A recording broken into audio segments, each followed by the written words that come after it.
تو وہ حجاب کے ساتھ زندہ رہے گی. اگر وہ دنیا سے جاتی بھی ہے تو حجاب کے ساتھ جاتی ہے.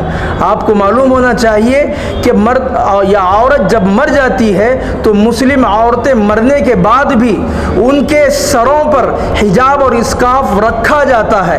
ہم پیدا ہوتے ہیں تو بھی ہمارے سروں پر اسکارف ہوتا ہے. ہم جب دنیا سے جاتے ہیں تو تب بھی اسکارف کے ساتھ جاتے ہیں. تو کوئی ہندوستان کی طاقت اور بھارت کا کوئی پارلیمنٹ اور کوئی طاقت رکھنے والا ہمیں اور ہماری مسلم خواتین کے سروں سے حجاب اور اسکارف نہیں نکال سکتی. اس لیے کہ یہ ہمارا رائٹ ہے, ہمارے حقوق ہیں. اور اسی طرح سے ہم دیکھ رہے ہیں کہ میڈیا بہت سارے بری طرح سے ڈیبیٹ چلائے جا رہے ہیں جس کے اندر خاص کر یہ سوالات ڈالے جا رہے ہیں کہ حجاب چاہیے کہ ایجوکیشن چاہیے, تعلیم چاہیے یا حجاب چاہیے, جاب چاہیے یا حجاب چاہیے.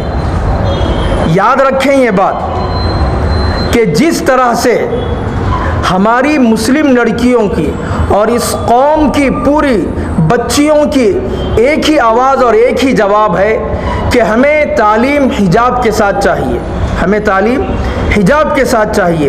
تو لہٰذا اگر کوئی ماں باپ قرآن اور سنویدھان دونوں آنکھیں ان میں سے کوئی دو چیزوں کو ہم سے چھیننے کی کوشش کرتا ہے تو ہم اس کو نہیں چھوڑیں گے. اس لیے کہ جس طرح سے دونوں آنکھ جسم کے لیے صحیح ہے تو اسی طرح سے اس ملک بھارت کے اندر قرآن اور سنویدھان دونوں بھی ہمارے لیے ضروری ہے. اور ہم وہ قوم ہیں کہ اس ملک کے اندر آزادی کے لیے ہم اپنے خون کو بہا کر اس ملک کی آزادی جب حاصل کی ہے تو ہم اپنے حقوق اور آئین سے لڑنے کے لیے, جو ہمارے حقوق ہمیں نہیں دیتے ہیں ان سے لڑنے کے لیے ہم اپنی جانوں کا نذرانہ نسل در نسل تک دیتے رہیں گے اور اس ملک میں مرتے دم تک حجاب پہن کر ہی رہیں گے. اور اس حقوق کے لیے جتنی جد و جہد کرنا ہے ہم کرتے رہیں گے.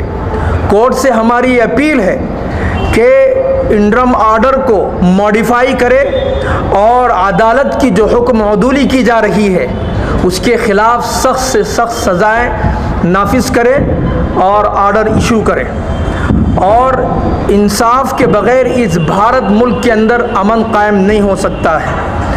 مسکان جیسی ہزاروں لڑکیاں, ہزاروں بچیاں آج اسکول اور کالجز اور یونیورسٹیوں کے اندر تیار بیٹھی ہوئی ہیں اپنے حقوق کو لینے کے لیے, اپنے حقوق کو حاصل کرنے کے لیے وہ لڑنے کے لیے تیار ہیں.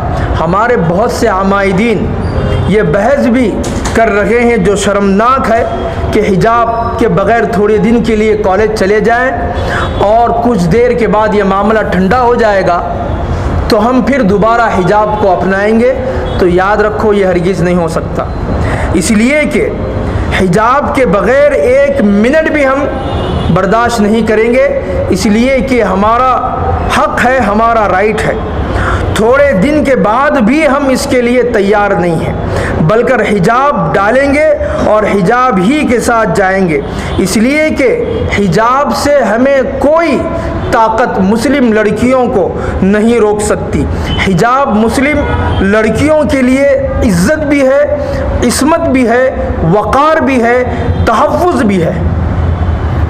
تو یاد رکھو یہ بات کہ سب ہم اس سلسلے میں جتنی لڑائی قانونی اعتبار سے لڑنا ہے لڑ کر اپنا حق لے کر ہی رہیں گے اور اس کے اندر کبھی ہم سمجھوتا نہیں کر سکتے اور کسی کی نرمی ہم قابل قبول نہیں کریں گے.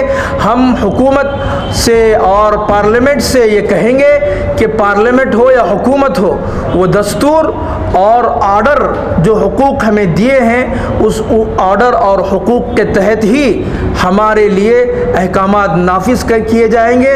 اس لیے کہ اس ملک کے اندر مسلم پرسنل لا یہ سب سے بہترین پرسنل لا ہے، اس کے خلاف، یہ دستور کے خلاف نہیں ہے بلکہ دستور کے دائرے میں مسلم پرسنل لا بنایا گیا ہے، اس کی تائید پورے ملک کا ہر باشندہ کرتا ہے۔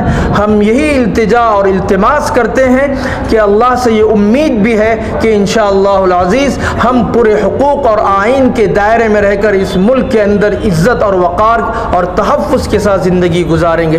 وما علینا الا البلاغ۔